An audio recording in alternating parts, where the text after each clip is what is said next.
Happy new month to you guys. July is Women's Football Month. The African Cup of Nations for Women will be kicking off in July. Also, transfer news update here on the channel for Ghanaian players is what I'll be focusing on today. Kudus Mohammed, we have an update on him. We'll be talking about the Ghana Black Queens as well as the Nigerian Super Falcons and other African teams that are going to take center stage from the 5th of July to the 25th of July in the Women's African Cup of Nations. We'll have a look at all that today and talk about the Club World Cup yesterday. Another shock result, two shock results actually, as Inter Milan and Manchester City were knocked out. We'll look at all that today. As usual, don't forget to subscribe if you haven't.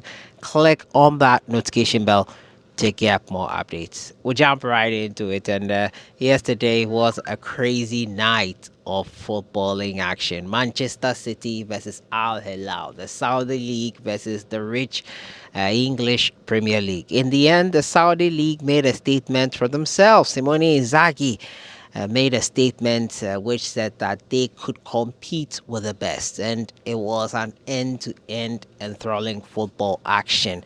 It was enjoyable for the neutral, disappointing for the Manchester City fans, exciting for the Al Hilal fans. It was great to watch. I enjoyed that moment, that football end to end. It was a great game, which was preceded by another great game. Fluminense were able to beat Inter Milan. They beat them 2 goals to 0.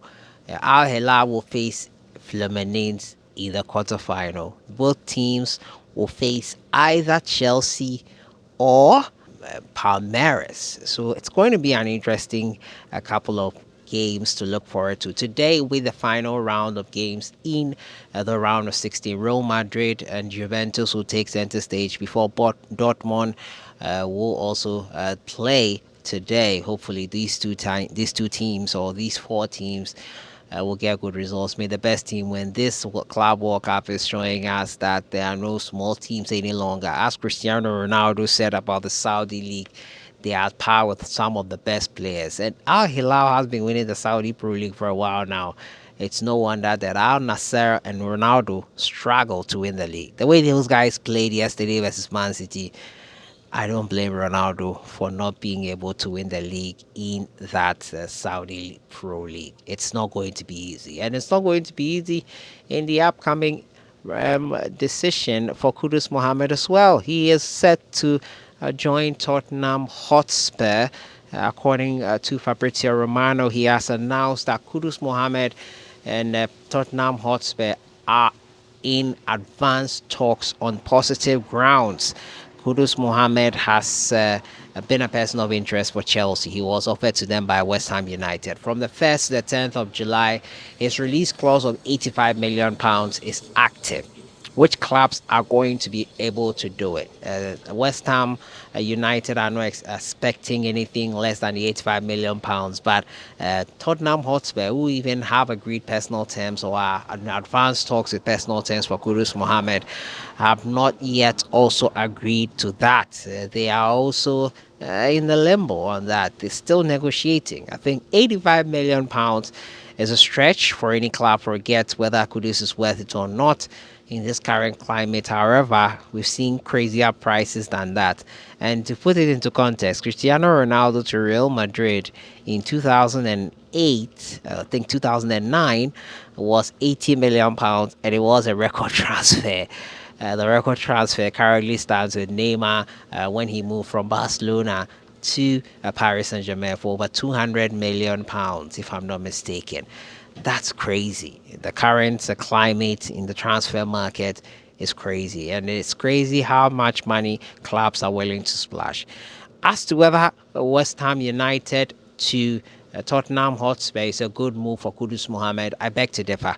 I think that, well, yesterday I tried to defend that and said that it's a different coach, a different set of players, different expectations. Champions League football short, but probably with the news of Noni Madueke leaving Chelsea this window into Arsenal, it could be a vacancy there for Kudus Mohammed. Noni Madueke has been with the Blues for quite some time now, and it looks like he's being moved on. We'll see what happens in there.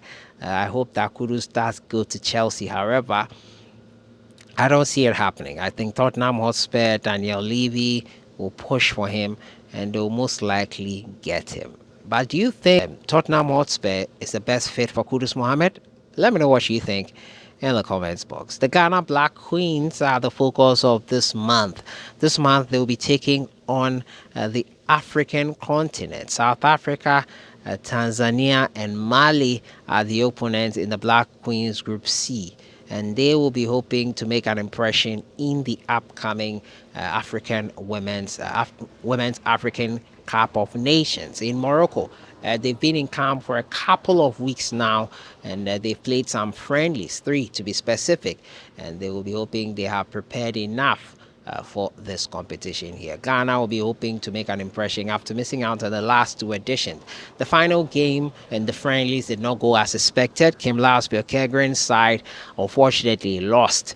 They lost to Nigeria 3-1. 9-time African champions, the 13th edition of the African Cup of Nations for Women. 9-time winners. Nigeria are looking to make it their 10th title. They are in a buoyant mood. Last time out, it didn't work out as they were beaten by Morocco. South Africa, however, beat Morocco in the final. It's going to be an interesting tournament. You can be sure we'll bring you all the updates here on the channel concerning the Women's African Cup of Nations. Kim Lars should know that the expectancy is high.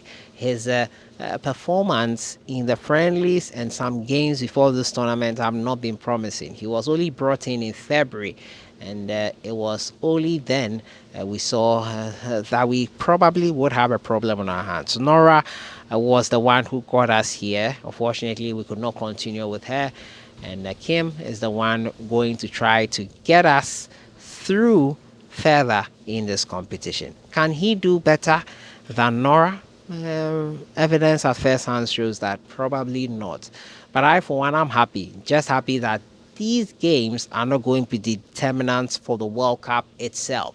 So Kim Lars Bjorkegren can use this as a preparatory game to still learn more about his squad.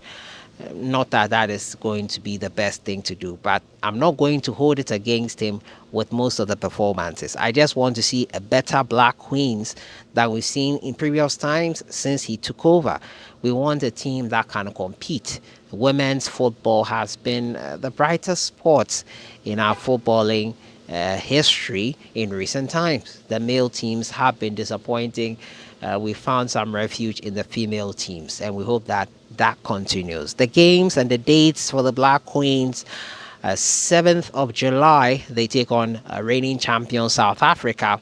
And then on the 11th, they take on Mali, and they finish it on the 14th versus Tanzania. We wish the girls all the very best. We hope that they can get over the line and probably win it all. But I'm going for a quarterfinal finish for the Ghana Black Queens. And that is how I end it for today.